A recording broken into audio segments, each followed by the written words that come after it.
میرے بھائی کے لیے، سندری نے اس کی جبین کو چوئے شرارت سے کہا۔ لیکن میں، وہ مزید کچھ کہتی جب باہر سفیر خان کی آواز پر وہ دونوں چونکی تھیں۔ زری اٹھ کر باہر نکلی۔ صنم نے بھی اس کی پیروی کی تھی۔ یہ تمہارا کزن ہے؟ صنم نے اس سفیر کو دیکھے استفسار کہ ہاں، یہ میرے بڑے بھائی ہیں۔ ظرفشاں کے لیے لہجے میں مٹھاس سمٹی تھی، جبکہ اس شخص کو دیکھ کر اسے انم کے قاتل کی یاد آئی تھی۔ وہ بھی تو اس سے ملتا جلتا تھا، اس نے کافی عرصہ پہلے اسے دیکھا تھا، لیکن وہ اسے بھول نہیں پائی تھی۔ ان کا کوئی بھائی ہے؟ سندری نے حیرت سے پوچھا۔ ہاں، وہ کہیں چلے گئے ہیں۔ ظرفشاں کے لہجے میں اداسی سمٹی۔ وہ دونوں واپس کمرے میں آ گئی تھیں، جبکہ صنم نے اپنی کیفیت چھپائی۔ تم کل حویلی ضرور آنا، اور میں کوشش کروں گی کہ امی ابو کو جلدی بھیج دوں۔ صنم کی بات پر ظرفشاں کو ایک نئی فکر نے گھیرا تھا۔ سندری، میری بات سنو، وہ کہنا چاہتی تھی، لیکن سندری نے اسے روک دیا تھا۔ تم ضرور آنا، میں انتظار کروں گی۔ اسے ہاتھ ملاتی وہ باہر نکل گئی۔ کچھ ہی دیر بعد سفیر اندر آیا تھا۔ تم شہن ساگر کی حویلی کیوں جاتی ہو، اور اس لڑکی سے تمہاری دوستی کیسی ہوگی؟ اس نے بنا تمہید باندھے سنجیدگی سے سوال کیا۔ ظرفشاں کا حلقہ خشک ہوا۔ سفیر سے اسے ویسے ڈر لگتا تھا۔ بھائی، ہم ایک تقریب میں ملے تھے۔ اس نے نگاہ چرائے کہا، آج کے بعد تم وہاں نہیں جاؤ گی، ورنہ مجھ سے برا کوئی نہیں ہوگا۔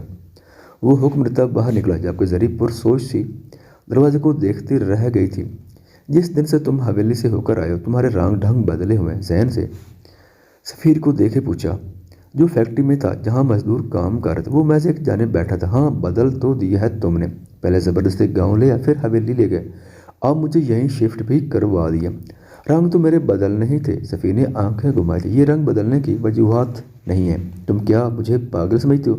میری بہن کو پسند کر چکے ہو، شادی کا ارادہ بھی کیے بیٹھے ہو، لیکن دلہن کی بھائی کو بتانا ضروری نہیں سمجھتے۔ ذہن نے سامنے دیکھا، جبکہ سفیر اپنی جگہ کھڑا ہوا۔ تمہیں کیسے پتہ چلا؟ اس نے بامشکل پوچھا۔ جب ذہن اس کی طرف مڑا اور ایک زوردار پنچ اس کے منہ پر مارا۔ مزدور جو وہاں سے گزر رہے تھے گاؤں کے سردار کو کسی کو مارتے دیکھ کر وہیں رک گئے۔ ذہن، سب دیکھ رہے ہیں۔ سفیر نے اس کے ہاتھ کو پکڑ کر کہا، دیکھ لینے دے، انہیں بھی پتہ چلے کہ تو نے کیا گناہ کیا ہے۔ وہ دانت پیسے بولا، ذہن، میرا ایسا کوئی ارادہ نہیں تھا۔ امی ابو کو بھی وہ لڑکی پسند آئی تھی، لیکن اگر تو نہیں چاہتا تو ایسا نہیں ہوگا۔ سچ کہہ رہا ہے؟ اس نے ماتھے پر بال نمایاں کیے پوچھا تو سفیر نے اپنے دل کی حالت چھپائے سر اس بات میں ہلائے۔ کچھ دن میں تیری منگنی ہے، انکل آنٹی بھی آج گاؤں آ چکے ہیں۔ کس سے منگنی؟ سفیر کا رنگ فاق ہوا۔ شجیہ چودھری سے، ذہن چودھری کی بہن، اور تیرے دشمن کی بیٹی سے۔ ذہن نے گویا اسے جتایا تھا۔ تم سچ کہہ رہے ہو؟ تمہیں کوئی اعتراض نہیں ہے؟ بالکل بھی نہیں۔ ذہن مسکرایا تو سفیر اس کے گلے سے لگا۔ تم جیسا دوست ہونا میرے لیے کسی نعمت سے کم نہیں۔ سفیر نے گویا اعتراف کیا تھا۔ وہ اپنے باپ سے بالکل مختلف تھا۔ اس کے دل و دماغ میں وسعت تھی، اناہ پرستی گویا اس شخص میں صورت سے موجود نہیں تھی۔ ذہن اسے صنم کے بارے میں بتانا چاہتا تھا، جس سے وہ چند دن پہلے ملا تھا۔ وہ لڑکی بلا شبہ خوبصورت تھی، اس کا انداز بھی معصومانہ تھا، لیکن نہ جانے کیوں ذہن کے دل کو وہ ذرا بھی پسند نہیں آئی تھی۔ ایک فرض کے تحت ہی وہ اسے شہن ساگر سے بچانا چاہتا تھا۔ سفیر کی خوشی کی وجہ سے وہ خاموش رہ گیا تھا۔ منگنی کی تقریب حویلی میں ہی رکھی گئی تھی۔ شجیہ کو اب بھی یقین نہیں آتا وہ کم پڑھا لکھا گاؤں کا عام سا شخص اس کا ہم سفر بننے والا ہے۔ جانے ذہن نے اس میں ایسا کیا دیکھا تھا کہ وہ اپنی نفاست پسند بہن کو ایک کم پڑھے لکھے شخص سے جوڑ رہا تھا۔ حویلی میں تو پہلے اس کے نہیں چلتی تھی۔ مخدوم چودھری کے لیے وہ محض بیٹی تھی، انکار کرتی بھی تو کیسے کرتی؟ لیکن اس کے ماں باپ شجیہ کو کافی صحبت لگے تھے۔ بیٹے سے اسے علاقی خار محسوس ہوئی تھی۔ سفیر خان کے حوالے سے لوگ باسط خان کو بھی جانتے تھے۔ تبھی کچھ چہم گوئیاں صنم کے کانوں میں بھی پڑی تھیں، جس سے اس کو مزید تصدیق ہو چکی تھی۔ وہ بھی شجیہ کے کہنے پر ثنا بیگم کے ساتھ یہاں آئی تھی۔ شایان ساگر شہر گیا ہوا تھا۔ بلیک پاؤں کو چھوتا انگرکھا فراق، بھاری ایئر رنگز پہنے وہ لڑکی آج پھر چودھرین کو اپنی طرف متوجہ کر چکی تھی، جبکہ وہ بھی یہی چاہتی کہ جلد از جلد وہ شخص آریان کا پتہ کر سکے۔ وہ صدیقہ بیگم کی جانب بڑھی، جب سامنے آتے ذہن چودھری سے اس کا زوردار تصادم ہوا۔ اس نے ٹہل کر اس کے سینے پر دونوں ہتھیلیاں جمائیں۔ ذہن حیرت سے اس کا آنکھیں مچنا دیکھنے لگا۔ آپ ٹھیک ہیں؟ آنکھیں کھول سکتی ہیں؟ ذہن نے بنا اسے چھوئے کہا تو صنم نے فوری آنکھیں کھولیں اور پھر اس کے سینے سے ہاتھ ہٹائے۔ صدیقہ بیگم اسے ہی دیکھ رہی تھی، تبھی چلتی ہوئی اس کی جانب آئی۔ دل ہی دل میں انہوں نے کئی بلائیں لے ڈالی تھیں۔ بہت پیاری لگ رہی ہو، اور میرا بیٹا بھی، اللہ نظر بد سے بچائے۔ انہوں نے ذہن کے سر پر ہاتھ پھیرا، جس نے سیاہ کرتا شلوار زیب تن کیا ہوا تھا۔ کندھوں پر چادر لیے وہ کافی خوب لگ رہا تھا۔ صنم کا دل بے چین ہوا۔ وہ شخص کافی اچھا تھا، لیکن نہ جانے کیوں شایان ساگر اسے غلط سمجھ رہا تھا۔ میں شجیہ سے مل کر آتی ہوں، وہ گھبرا کر معذرت کرتی اوپر بڑھی تھی۔ آج وہ اسی مقصد کے لیے آئی تھی کہ وہ زین کے کمرے تک پہنچ جائے گی جہاں اسے کچھ تو سراغ ملے گا۔ وہ جلد از جلد اس معاملے سے نکلنا چاہتی تھی، اس کا مقصد صرف آج کو برباد کرنا تھا۔ وہ اوپر آئی تو شجیہ کو بیوٹیشن تیار کر چکی تھی، گولڈ کلر کے شارٹ فراق اور شرارہ پہنے وہ اپنے بھرے وجود کے ساتھ صنم کو آج حد پیاری لگی تھی۔ نیچے چلیں، صنم نے مسکرا کر کہا تو شجیہ نے دل کی کیفیت چھپائے اسے چلنے کو کہا۔ اتنے میں شجیہ کی کچھ کزن بھی اندر آ گئی تھی۔ صنم موقع کی تلاش میں باہر نکلی اور کمرے چیک کرنے لگی۔ وہ بہت محتاط انداز سے ہر کمرے کو دیکھ رہی تھی۔ وہ 2 کمرے لاک تھے۔ صنم مایوسی اور جاننے کے لیے، لیکن سامنے وہی شخص کھڑا تھا۔ اس کی بے ساختہ چیخ نکلی تھی جب بھی زین نے اس کے لبوں پر ہاتھ جمایا تھا۔ شجیہ کا کمرہ اس طرف ہے، اس نے دوسرے ہاتھ سے اشارہ کیے کہا۔ وہ مجھے اس نے کہا تھا کہ میں آپ کو بلا کر آؤں۔ آپ پہلے تو نیچے تھے لیکن پھر میں نے آپ کو اوپر آتے دیکھا، اس نے اپنے خوف پر قابو پایا کہا، جبکہ زین کو اس کا انداز بہت کچھ باور کروا گیا تھا۔ چلیں، زین نے گمبھیرتا سے کہا۔ جی میں جاتی ہوں۔ وہ مٹھیاں بند کرتی وہاں سے نکلی تھی، جبکہ زین کو اس کے انداز بہت کچھ باور کروا گئے تھے۔ سفیر خان کو دیکھ کر اس کا دل ایک بار پھر برا ہوا، گوکہ وہ ہینڈسم تھا لیکن اس کی پرسنالٹی نہیں تھی۔ پسند تو وہ مخدوم چودھری کو بھی نہیں آیا تھا، لیکن بیٹے کی وجہ سے وہ خاموش رہے تھے۔ وہ شجیہ کی شادی کسی اونچے خاندان میں کروانا چاہتے، لیکن زین نے ہمیشہ ان کی امیدوں پر پانی پھیرا تھا۔ شجیہ سفیر کو انگوٹھی پہنا اور زین نے اس کے سر پر ہاتھ رکھا تھا۔ اس نے چپ چاپ سفیر کی انگلی میں انگوٹھی پہنائی، پھر سفیر نے اس کا سفید گداز ہاتھ تھاما اور انگوٹھی کو تیسری انگلی کی زینت بنا دیا۔ اس کا ہاتھ دبا کر اس نے شجیہ کو اپنی جانب دیکھنے پر اکسایا تھا۔ اپنے ہیزل براؤن آنکھوں میں خفگی لیے اس نے سفیر کو دیکھا، جس پر اس نے آنکھیں دبا دی۔ وہ سٹپ ٹاک کر رہ گئی تھی۔ زین سٹیج سے کچھ فاصلے پر تھا جب صدم اس کے برابر آ کر کھڑی ہوئی۔ یہ سب اس کے لیے مشکل تھا۔ وہی شخص خوبرو تھا لیکن اس کے دل پر اپنا تسلط نہیں جما پایا تھا۔ اسے صرف اپنا فرض نبھانا تھا جو شہنشاہ نے اسے دیا تھا۔ دونوں کافی خوبصورت لگ رہے ہیں۔ اس کی آواز پر زین نے اسے دیکھا۔ ہاں بالکل، زین نے قدرے شوخ نظر سے اسے دیکھا۔ دور کھڑے مخدوم چودھری یہ منظر شرار بار نگاہوں سے دیکھ رہے تھے۔ شہنشاہ ان کو ایک آنکھ نہیں پاتا تھا، کجا کہ اس کی بہن اپنے بیٹے کے لیے پسند کر لی جاتی۔ وہ فی الحال خاموش تو ہو گئے لیکن وہ فیصلہ کر چکے تھے، وہ زین اور سندری کو کبھی ایک نہیں ہونے دیں گے۔ تمہاری آج کل بہت ملاقات ہو رہی ہے سندری نامی اس لڑکی سے، جانتے بھی ہو وہ کون ہے؟ سفیر نے زین کو خفگی بھری نگاہ سے گھورا۔ ہاں میں اسے شادی کرنے والا ہوں، زین ادائے بے نیازی سے بولا، لیکن سفیر اس پر اچانک جھپٹا تھا۔ کمینے انسان، وہ تیرے سب سے بڑے دشمن کی بہن ہے اور تو اسی سے شادی، میں تیری جان لے لوں گا۔ سفیر کا غصہ 7ویں آسمان پر جا پہنچا تھا۔ اس میں مذاق کا ہی کیا ہے، وہ لڑکی مجھے اچھی لگی ہے، کیا ہوا اگر وہ شہنشاہ کی بہن ہے؟ زین اب بھی مذاق کے موڈ میں تھا۔ میں تجھے جان سے مار دوں گا، خبردار جو ایسا سوچا بھی۔ سفیر نے ایک پانچ اسے مارا تھا۔ سوچ تو دور کی بات، میں ارادہ کر چکا ہوں۔ زین کو گویا اثر نہیں ہوا تھا۔ زین، سفیر بے بسی سے بولا تو زین نے فوراً اپنی مسکراہٹ سمیٹی۔ ایسا کچھ نہیں ہے، پر مجھے ایسا لگتا ہے وہ مجھ میں دلچسپی لے رہی ہے، شاید اس کا کوئی مقصد ہو یا پھر کوئی اور ارادہ۔ میں نے شہرین کو کام والی بنا کر اس کے گھر بھیجنے کا ارادہ کیا ہے۔ شہرین کو؟ سفیر کی حیرت بجا تھی۔ ہاں، کیونکہ شہنشاہ اس کے بارے میں کچھ نہیں جانتا۔ اماں ان کی حویلی گئی تھی تب بھی سندری کی والدہ نے ذکر کیا تھا۔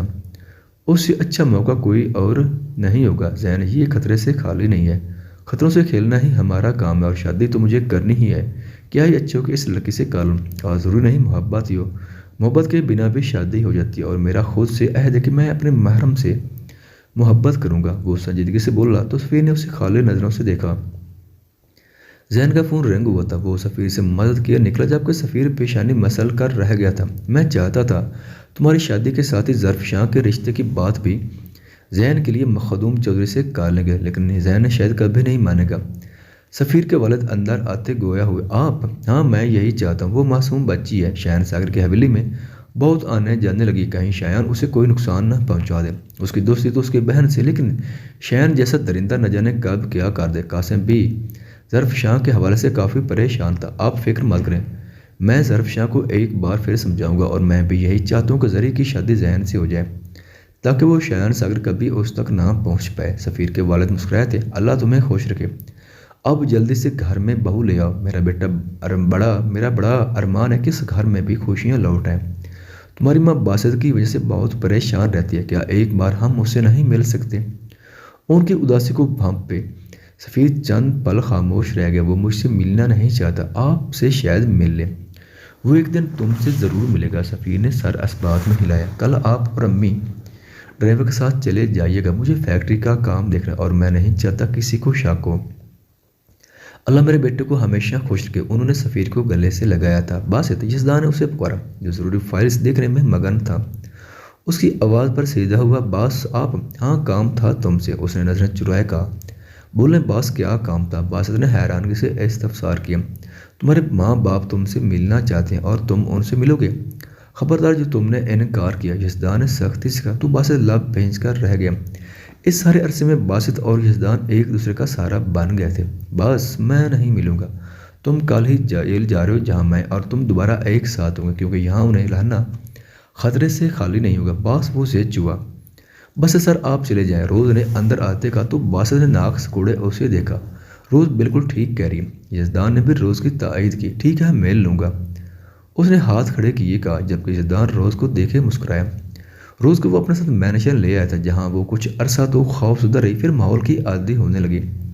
وہ معصوم سی لڑکی نوفل یزدان پر شک کر ہی نہیں پائی تھی، لیکن اس نے کئی مرتبہ آریان کو پوچھا جس کا جواب یزدان کے پاس نہیں تھا۔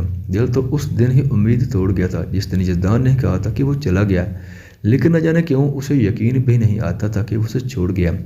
اس مینشن میں گویا ایک نئی روح آئی تھی جسے یزدان نے مسلمان ہونے کی دعوت دی تھی، جو اس نے بخوشی قبول کی، اور اس کا نام روزینہ بھی یزدان نے رکھا تھا۔ نہ جانے کیوں وہ لڑکی اسے پریحان کی یاد دلاتی تھی۔ اس نے کبھی کہا نہیں تھا، لیکن اس کا انداز بہت کچھ کہتا تھا۔ نوفل یزدان کی نرم طبیعت، اس کا دھیما انداز، غرض وہ شخص روز کے لیے فرشتہ بن کر آیا تھا۔ یہیں اس کی ملاقات زین چودھری سے ہوئی تھی۔ وہ چونکہ آریان کی وجہ سے وہاں رہتی تھی، اسے وہاں کے راستوں اور کسی کے بارے میں نہیں پتہ تھا۔ وہ تفتیش کے سلسلے میں ہی اس سے ملا تھا، لیکن پھر وہ کبھی کبھار آنے لگا تھا۔ روز کو تو وہ شخص کافی سنجیدہ لگا تھا، تبھی وہ اس سے ہمیشہ فاصلے پا رہی تھی۔ رفتہ رفتہ وہ اس ماحول کی عادی ہونے لگی تھی۔ آریان کون تھا وہ یہ بھی بھولنے لگی تھی۔ بس اب اسے یزدان کے لیے جینا تھا، جس کو جہنم سے نکل کر جنت جیسی دنیا میں لے آیا تھا۔ وہ اس شخص کا احسان کبھی نہیں اتار سکتی تھی، تبھی اپنی زندگی نوفل یزدان جیسے شخص کے حوالے کر رہی تھی، جہاں اسے باسط جیسا بھائی بھی ملا تھا اور بہت سی دوستیں بھی۔ گھر اسے سب مل گیا تھا، اب کسی چیز کی تمنا نہیں تھی۔ اس ہرجائی کی بنیجی سے وہ شدت سے چاہنے لگی تھی جو اسے چھوڑ کر بنا بتایا چلا گیا۔ اپنی ماں کی یاد نہیں آتی؟ اس نے اپنی امی کی جانب دیکھا تو آنکھیں سرخ تھیں۔ نہیں آتی، وہ صفاقی سے جھوٹ بول گیا۔ لیکن ماریہ خاتون آگے بڑھ کر اسے خود سے لگا گئی، جبکہ باسط کا ضبط بھی ٹوٹا تھا۔ میں نے قتل نہیں کیا تھا امی، میں بس اس لڑکی کو بچا نہیں پایا۔ میرا قصور صرف یہ ہے کہ آپ کا بیٹا بہت کمزور ہے، وہ سسکتے ہوئے بولا تو یزدان کی آنکھیں بھی نم ہونے لگی۔ پریحان کی یاد شدت سے آئی تھی اور پریحان کی یاد اسے تعبیر کے حوالے سے بھی بے چین کر گئی تھی، پر وہ سر جھٹک گیا۔ مات روتے نہیں ہیں باسط خان، یزدان نے اس کے کندھے پر ہاتھ رکھے کہا، جبکہ باسط کے والد بھی اس لڑکے کو دیکھ کر مسکرائے جو ان کا مسیحا بنا ہوا تھا۔ یزدان کو وہ زیادہ نہیں جانتے تھے، لیکن سفیر نے انہیں یہ اطمینان دے دیا تھا کہ وہ جس شخص کے ساتھ ہے وہ بہت ایماندار اور نڈر شخص ہے جو باسط پر آنچ بھی نہیں آنے دے گا۔ تمہارا احسان ہے کہ تم نے میرے بیٹے کی حفاظت کی، اللہ تمہیں اس کے بدلے بہت نوازے گا۔ باسط کے والد نے یزدان کو سینے سے لگایا کہا، جبکہ یزدان ایک بار پھر ماضی کے دھند لکوں میں کھو گیا۔ کیا ہوتا اگر سیدان پری کا نہ مرتا تو آج وہ ان کے درمیان ہوتی، وہ اپنے باپ کے پاس ہوتا۔ غرض اس نے خسارے ہی تو پائے تھے۔ باسط کی وجہ سے آپ نے بالکل بھی پریشان نہیں ہونا، اس کی حفاظت اللہ کے بعد میری ہے۔ اس نے باسط کے کندھے کو تھپکا۔ باسط نے تشکر سے اسے دیکھا تھا، اپنے مینشن کے راز میں وہ اسے بھی شامل کر چکا تھا۔ دنیا کو دکھانے کی خاطر اس نے موافقی اپیل کی تھی۔ یہ بھی زین کا ہی مشورہ تھا تاکہ اگر شہن ساگر کبھی باسط تک آئے تو کسی شعبے کا شکار نہ رہے۔ کچھ ہی دیر میں اس کی رہائی ہو جاتی۔ ایک فلیٹ سفید اس کے لیے خرید چکا تھا، سفید، جس کے پیپرز اور چابی ذہن کے ذریعے اس تک پہنچی تھی۔ اپنے والدین سے مل کر اس کی تشنگی تو کام نہیں ہوتی، لیکن دل تھوڑا پرسکون ہو چکا تھا۔ وہ جیل سے نکلے تو باسط نے آگے بڑھ کر ایک بار انہیں سینے سے لگایا۔ سفیر کو معاف کر دینا۔ باسط کے والد یاسیت سے گویا ہوئے، پریشان مت ہوں انکل، بہت جلد یہ سفیر خان سے ملے گا، بلکہ اس کی شادی میں بھی شامل ہوگا۔ یزدان نے باسط کو دیکھا تو اس نے منہ بگاڑا تھا، جس کے اس کے والدین مسکراتے ہوئے چلے گئے، لیکن باسط کو بے قراری ضرور دے گئے تھے۔ خواتین و حضرات، چینل پر آنے کا بہت شکریہ۔